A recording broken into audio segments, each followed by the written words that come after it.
it's almost like a very hard shift. Like, okay, now you've had your baby and now you're just a parent for 12 to 18 months. And then how do you get back to work? What I find for me is that it was too harsh of a line of like, you go from career driven to parent and then back to career, but also parent. It can be very challenging. And there are some people that thrive in those changes. But for me, it was really like, how can I hold on to a little bit more of my work while I'm adjusting to this role as parent? And then when I come back to work, how can I embrace the new person that I am as a parent and apply some of those skills to my job? Hi, friends. Ever wondered how you could turn your big ideas into results? I'm Maria Rio, your go-to guide for helping small nonprofits have real-world impacts. Together, let's reimagine a better sector, tackle systemic issues, and yes, raise some serious cash. Welcome back to The Small Nonprofit, the podcast where your passion meets action.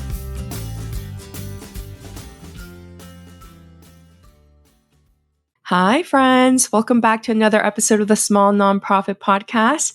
Today, I'm with an amazing guest, Lacey, who's here to talk to us about all things parental leave in the nonprofit sector. So Lacey is an expert in this, and I'm really excited to share her insights with you today. Hi, Lacey. Hi, Maria. Thanks so much for having me. And I really appreciate you calling me an expert because I'm still kind of embracing that term, right? So I really appreciate that. I know.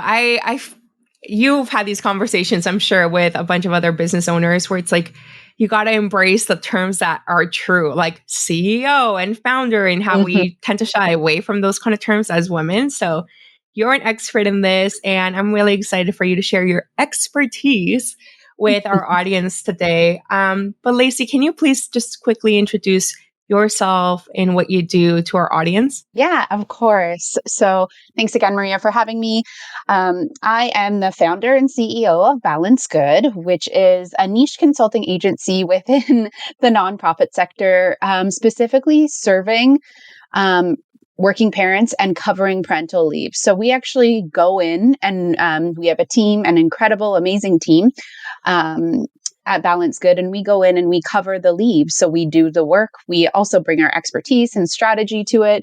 But really, we're trying to make sure that the work of the parent going on leave is fully supported, but also that the employer can kind of breathe that sigh of relief that like, okay, we've got this covered. Things can continue on.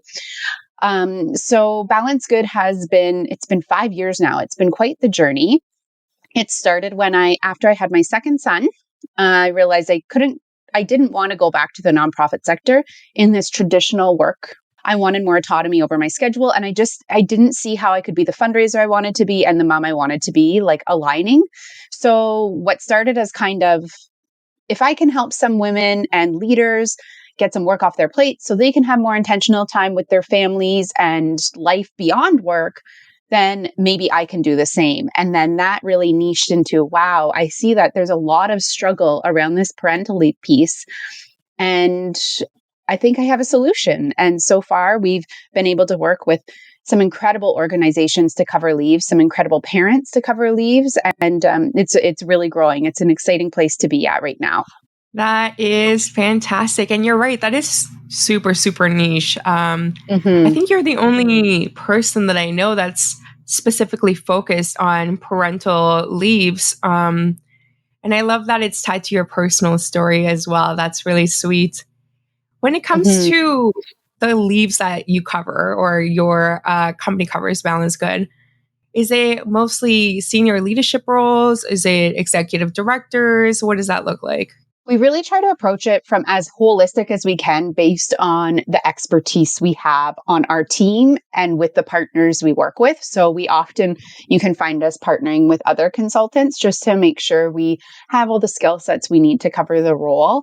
I would say we cover from junior roles, so like a coordinator position, all the way up to senior leadership and CEO roles. It really has been a wide variety. We've found quite a few organizations organizations reaching out to us for that director of development role, which is kind of like, as you know, it's a large role. There's often a lot of turnover in those roles too. So we have covered a few of those as well, but we really wanted it to be accessible for all types of roles, because recognizing that even in entry-level roles, when somebody's just starting their career and then they're also expanding their family, it doesn't mean that they want to put a pause on their career or not continue it once they're back from parental leave. So we really want to take what are your career goals for the next year and how can we drive them forward in the organization while we're covering your role? And what makes your value proposition so different? Like, why would an organization go to Balance Good instead of, like an interim ED company during a parental leave? Ooh, I love this question because I love organizations that support interim work. And oftentimes, like, we are bidding against them. And I'm fully for the abundance mindset. And I think that there's a lot of, same with fractional fundraising. Like, there's a lot of people that could do the work that we're doing. And in some cases, they might be a better fit. And we're the first ones to say, actually, we think this is a better fit. But when it comes to parental leave, we really take like a very specific onboarding and offboarding approach. So really getting to know the organization, their goals for that role that we would be covering in the 12 to 18 months, but then also looking at how we can fully support the employee. So what are their goals for those 12 to 18 months? What are projects that they're passionate about? Where do they see their career going once they come back from parental leave? And then beyond that, when they come back, we really hold their hands and make it as smooth as possible, because I've come back from parental leaves, and it can be a bumpy road. So I want to make sure that the experience is smooth so that the employer can retain that employee and keep them engaged and show them they're supported. The other big value add that we have that's special to Balance Good is we provide like a wrap-up report at the end of the role saying, here's the things you can do based on this role that make this more supportive for a working parent. And these recommendations can really be applied to a variety of roles in the organization, but then there are some ones that are very specific to the role we covered, saying like, here's how we can streamline some things. Here's the best return on investment when it comes to these fundraising activities. Here are all the things that can help you keep this employee, keep them happy, and keep your organization growing. Oh, I love that. It's like a retention angle, because that's so important. I feel like someone who's been part of senior leadership myself, that many times it's like, are they actually going to come back after, maternity leave, paternity leave? Are they going to feel like they want to come back? Maybe they go to a different role or something like that. So having that specific support and that like a wrap-up report, I think would be really helpful if I was in that situation. So that's really awesome. So I'm not a parent, I'm a fur mom, I guess. But for parents in the sector, they might be more familiar with the issue, right? So I'd love if you could talk to us about why this is an issue in the first place in our sector.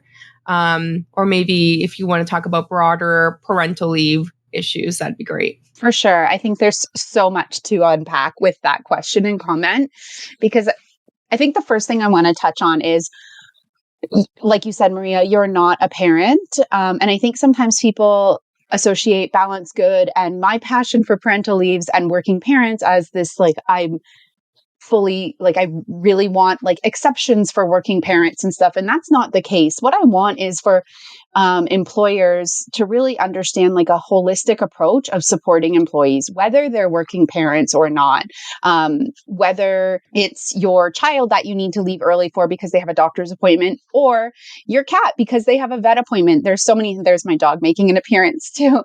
There's so many important things beyond life. And when we're in a sector that has so much emotion, so much empathy, so much compassion fatigue, we need to look at our employees holistically.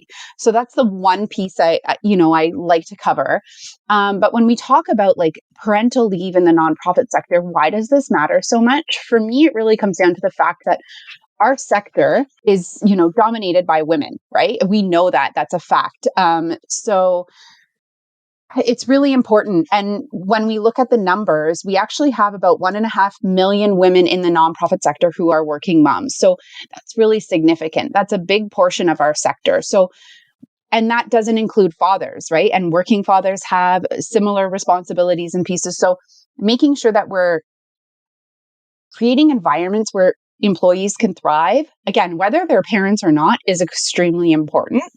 Um, so I think like that's where the context comes of why I'm doing this work. And for the stat that you just listed, the 1.5 million women, is that in Canada? And how does that compare to the size of the sector? Yeah, so that is in Canada. So 1.5 million in Canada. In Canada, the sector itself employs 2.5 million people, roughly, and 77% are women.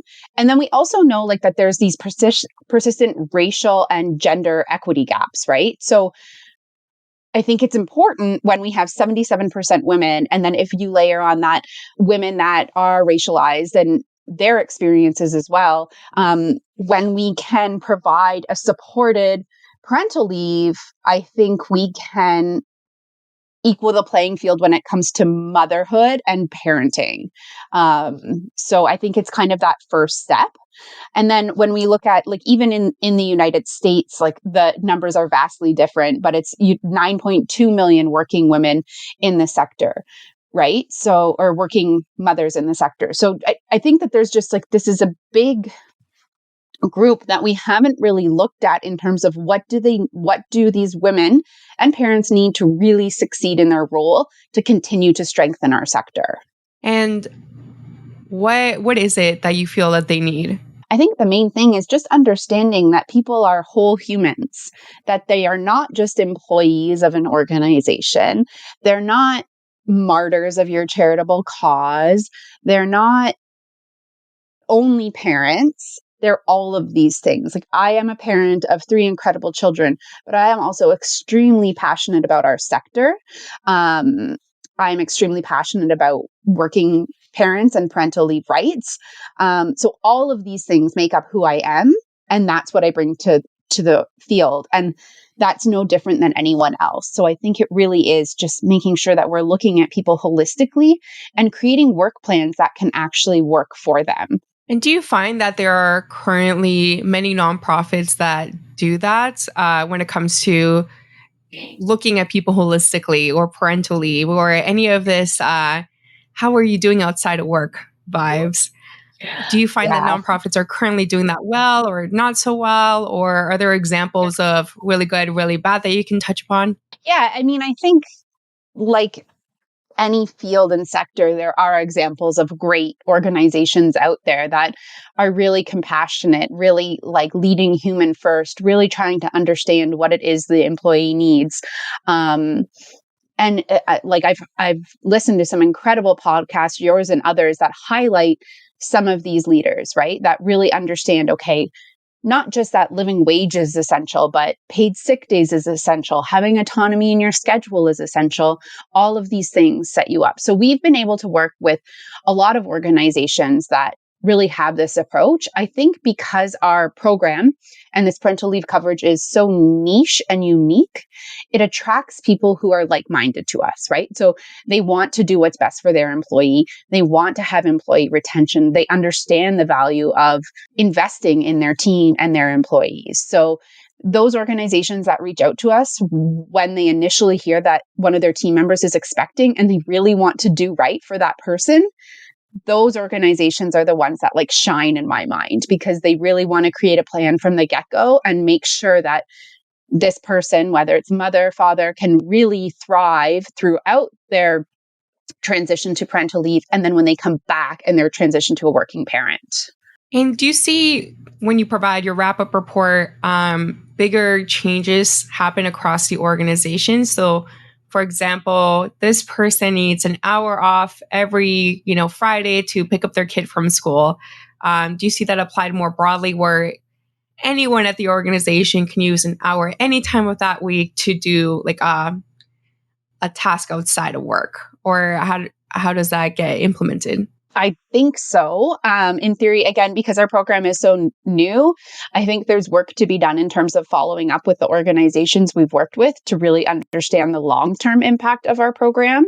So I really like that question. And I'm like taking mental notes here, like this is something we need to do because But typically what we do is, yes, we make recommendations that are specific to the role, but also specific to the organization, right? So just like some tangible things that the organization can do to approve autonomy across all employees. So something just as simple as like transparent calendar sharing across your organization. So you can see what people have on the go, where they're at, and, make it and lead by example that I'm putting in an hour-long afternoon walk because I need to clear my head. I need to get that exercise, or I have a hard stop at 3 because I have to pick up my kids, or because I have a volunteer board of directors meeting, like all of these things, and make it okay to put those things in there. Because on the flip side, sometimes because people are leaving at 3 or whatever, they're editing or copywriting or doing something in the evening when they have the capacity, because not everybody works in this 9 to 5 confines. And some people do. Some people thrive in 9 to 5, and that's also okay. So understanding and allowing for autonomy and kind of creating that transparent organization to allow for that is really beneficial for all members and all people in the sector, not just working parents. Finally, this kind of touches into the future of work conversation, which, in the nonprofit sector, we keep saying the future of work, even though it's happening. People are offering flexible work arrangements. People are telling their staff, like, hey, I don't care what time you're doing this at, as long as it gets this done. So if you need to go to the dentist during the day, you don't need to ask me for permission. If you need to pick up your kid early because they're sick, you don't need to ask me for permission. Just make sure the tasks are done. So I think that that's really, really good to be able to look at people more holistically, or as you said, leading human first, which I loved and immediately wrote down. And really put people at the center of what we do as a sector. Yeah. And I think there's organizations a lot that are hesitant, right? And I understand for a couple of reasons. One, the work we're doing, and I don't say this lightly, but the work that we're doing in our sector is changing the world, right? We're tackling some of the biggest problems in the world. And so a lot of people have a lot of passion when it comes to this work and want to put everything into it. But we can't expect that of everyone. And we shouldn't. And we shouldn't even expect that of ourselves, right? So I think just having clear discussions around what your goals are for the role and understanding that, yes, we're doing incredibly important work and we could spend 24 hours a day doing this work, but what are the goals? What are the needs to do versus the nice to do's? And I think sometimes as organizations, we don't do that. And for me, I'm super passionate about, which this sounds strange, but I'm super passionate about position descriptions, performance descriptions, and performance metrics, because these are the tools that are going to allow your organization to meet the important milestones and mission work that you're doing, while also providing autonomy. You can't just provide blanket autonomy. You have to understand that, like you said, getting the work done. So you have to understand weighing that autonomy against performance metrics, performance job descriptions, and all of these pieces. And for some organizations, they just don't have that structure in place yet. So then it's really hard for full autonomy to thrive, right? So having position descriptions that clearly outline what needs to happen, how it needs to happen, and not having that other duties as assigned in the position description is so key for creating autonomous workplaces. Other duties as assigned. Yeah, that's a classic. That's a classic. Other duties as assigned. You may also now be the HR representative and also be working on finance and also, I want to jump back a little bit and talk a little bit more about specifically expecting parents, because they are facing different issues than working parents do. So maybe you could talk about some of the issues that expecting parents are facing when it comes to promotions or hiring or just work-life balance in general. Yeah, I think that time, and just you saying that takes me back to this time when I was expecting my first son. There's so much you don't know as an expectant parent, right? You can only imagine what your world is going to look like. And for me, and a lot of other women and parents, my career was kind of like my first baby. It was something I put so much energy and effort in. It was something I was so incredibly proud of. And then so shifting from fully career focused to now, it's almost like a very hard shift. Like, okay, now you've had your baby and now you're just a parent for 12 to 18 months. And then how do you get back to work? What I find for me is that it was too harsh of a line of like, you go from career driven to parent and then back to career, but also parent. It can be very challenging. And there are some people that thrive in those changes. But for me, it was really like, how can I hold on to a little bit more of my work while I'm adjusting to this role as parent? And then when I come back to work, how can I embrace the new person that I am as a parent and apply some of those skills to my job. So like I came back as a much more confident person because I found this whole other side of me through motherhood. And so for a lot of expectant parents, that is a journey that you go on. And I think also there's just this worry, like what's going to happen to my role, my career? How is it going to go on for a year without me? And so these are all of the things that like we work to address when we take on a leave. We really want people to feel confident that we've got their role. And if you want some updates throughout it, we'd love to give you them because we want you to still feel connected to your role. If you don't want updates, we're also okay with that too. I think that answers your question. It's a really challenging time. Yeah, I feel like that would also like reduce anxiety for the employee, like just what's going on, things are still going well.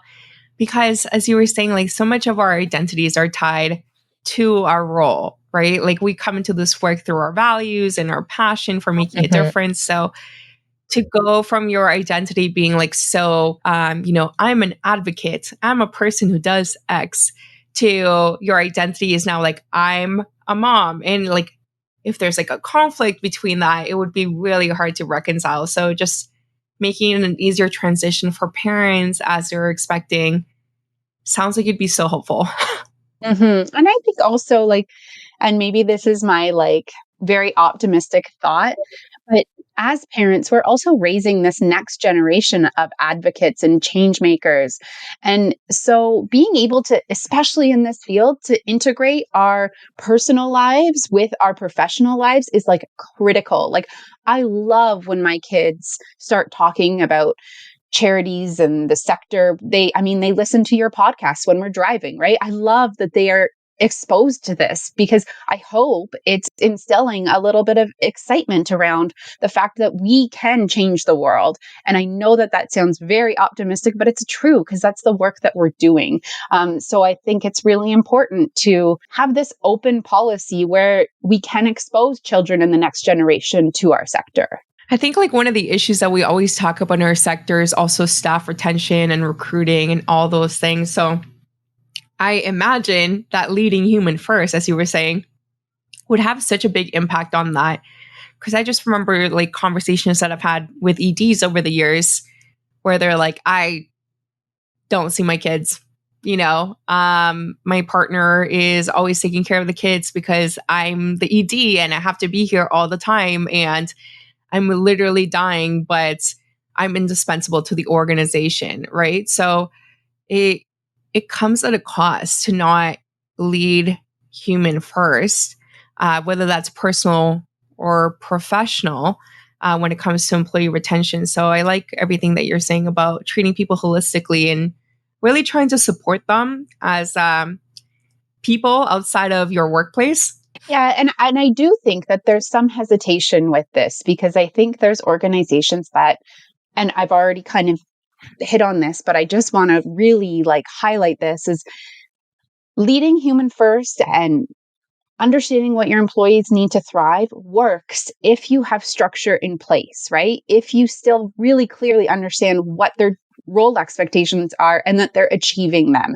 And that you've set them up in a way that they can achieve them too. I see so many organizations, and maybe I'm going down a path I shouldn't, but I see so many organizations doing all of the things for fundraising because that's what they've always done. Like we talk about this all the time in our sector, right? Like, oh, well, we have to do these 4 events because so and so on our board likes this one, and this one is we've been doing it for 50 years, we can't stop.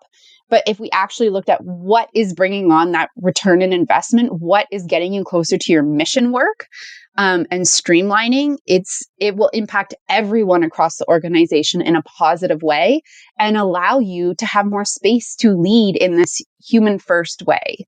So I don't say it lightly that we just need to treat people as whole humans. It's let's look at the systems and the structures we have in place, the programs we have in place, and really take a hard look at what's holding us back from being allowing us to treat people the way that they should and need to be treated. I'd love if you could take us through some actionable steps. So whether it comes to expecting parents or working parents during, the whole cycle of being an employee. So whether that's recruitment or working, hiring, promotions, any of that, are there actionable steps that organizations can take or implement to better support people as humans? Mm-hmm. Yes, I love this question. And there's a lot, right? From something as simple as calendar sharing to something as more detailed as making sure that you actually have policies and plans in place for your organization to do this. So does your organization have a parental leave policy? Have you looked at it in the last 5 years, or is it just collecting dust?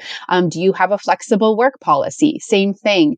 Looking at all these policies and making sure that they're actually serving the organization that you are.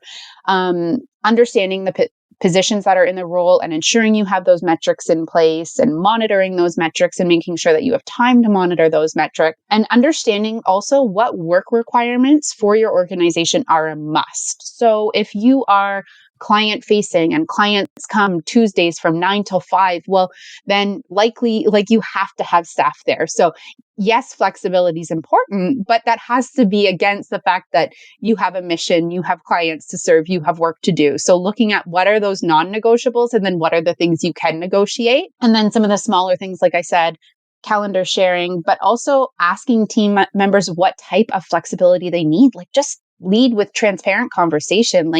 If you could have dream hours, what would they be? What does that look like? How can you do your role in that time? Like I said, some people thrive in that 9 to 5, and that's what they want because they know they can turn it on at 9 and turn it off at 5. But others don't quite work like that. And then a big one is access to paid sick days. When we have access to paid sick days, we can really, really change how we retain and support our team, right? So I think those are some of the actionable steps, and I could go on, but I think that's a good bite-size amount. Nice. Yeah, I think that would be super helpful for people to start thinking about and revisiting because, how often do you revisit your policies, right? They're just collecting dust. And if you're not keeping up with them and with the changes happening so quickly with the future of work, then you're falling behind. And your staff are usually the people who suffer most when an organization starts falling behind in things like this. So I love everything that you're saying. Thanks, Maria. I think when we look at our sector, notoriously, we don't have the highest pay scales. And, we're working towards changing that. But there's these other things that we can do to make this sector have higher retention rates. And that's all of these flexibility pieces and benefits outside of salary scale. I still think people should be paid fairly and adequately for the work that they're doing and be paid a living wage and beyond.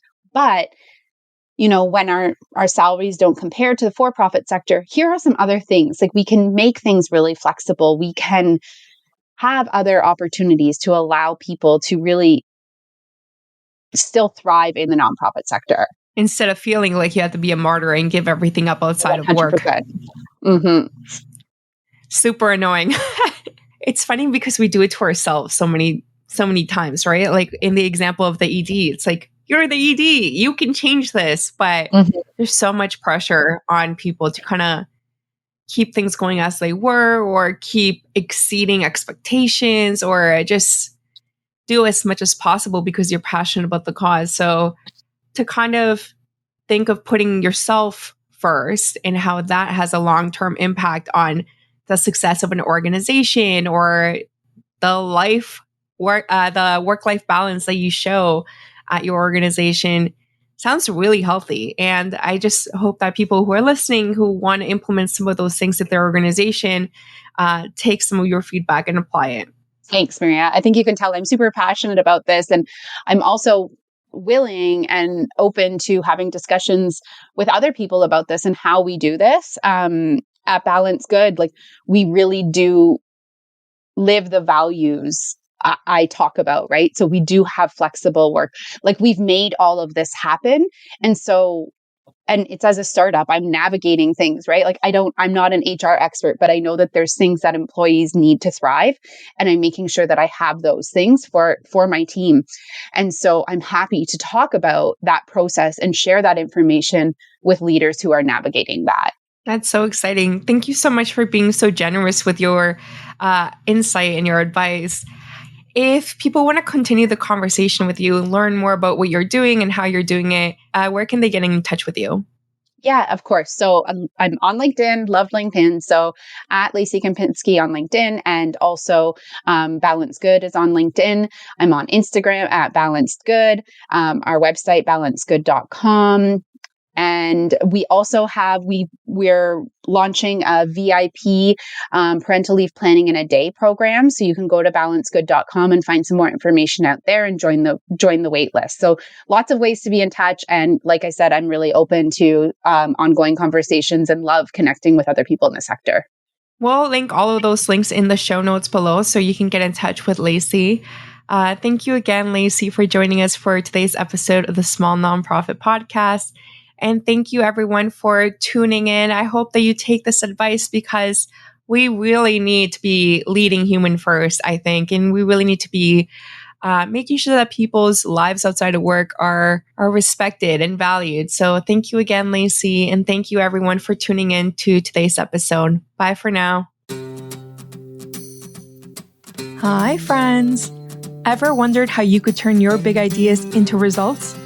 I'm Maria Rio, your go-to guide for helping small nonprofits have real-world impacts. Together, let's reimagine a better sector, tackle systemic issues, and yes, raise some serious cash. Welcome back to the Small Nonprofit, the podcast where your passion meets action.